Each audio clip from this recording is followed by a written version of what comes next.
Bonjour, nous allons étudier quelle est la différence entre que et qui.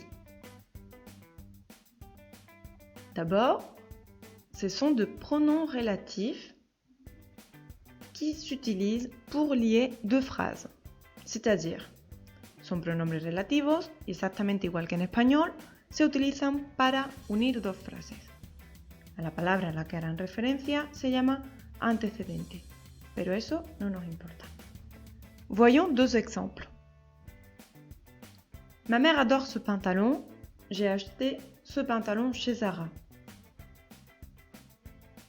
J'ai une sœur, elle s'appelle Cristina.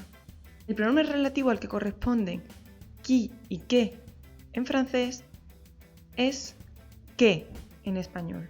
Vamos a ver cómo pondríamos un que dentro de estas dos frases si estuvieran en español. A mi madre le encanta este pantalón. Yo compré este pantalón en Zara. Lo podríamos poner aquí, por ejemplo.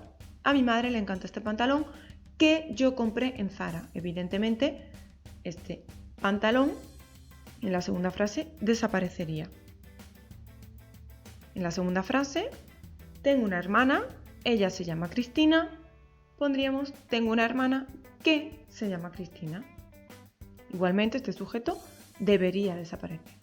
Entonces, ¿por qué es tan difícil en francés este relativo? Porque cuando en español tenemos uno, que es que, en francés hay dos, qui y que.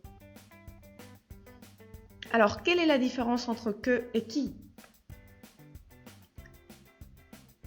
Que va être toujours suivi d'un sujet et qui va être toujours suivi d'un verbe. Ma mère adore ce pantalon que j'ai acheté chez Zara. Dans le deuxième exemple, j'ai une sœur, elle s'appelle Cristina. Tenemos elle que hace referencia a une sœur.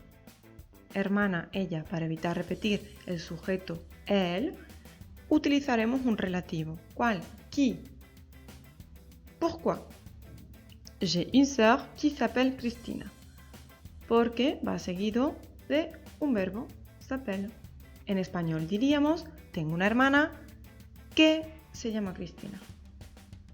Mais attention, j'ai changé un peu la phrase. Ma mère adore ce pantalon. Elle a acheté ce pantalon chez Zara. He cambiado el sujeto aquí. Antes ponía yo. Para ver qué ocurre. Ma mère adore ce pantalon que elle a acheté chez Zara.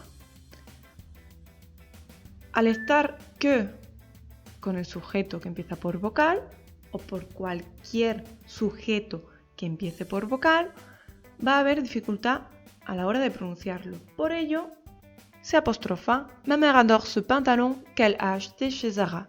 Entonces, utilizaremos que cuando vaya seguido de un sujeto, pero utilizaremos que con un apóstrofe cuando el sujeto empiece por vocal. ¿Qué ocurre con qui? Vamos a ver. J'ai une sœur, elle aime les chiens. J'ai une sœur qui aime les chiens.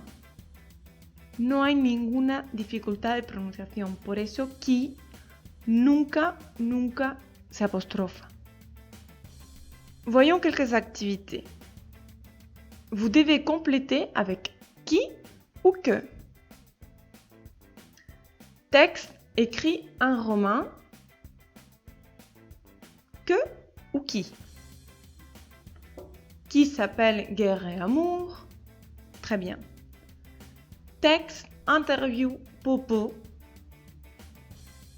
Dites-moi, que ou qui?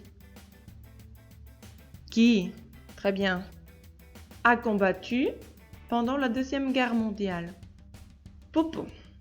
Oui, j'étais avec des Américains. Que ou qui? Qui ont libéré Paris. On a célébré notre victoire dans le quartier latin.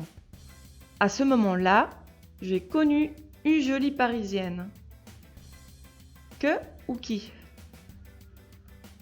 Qui est devenue ta grand-mère, Tex? Tex dit. Ma grand-mère? Une héroïne de la résistance française? Tiens, le livre, que ou qui? Pensez. Qu'est-ce que c'est ça? Un sujet. Un sujeto. Le livre que j'écris, c'est l'histoire de 2 héros de la résistance. Très bien. À bientôt!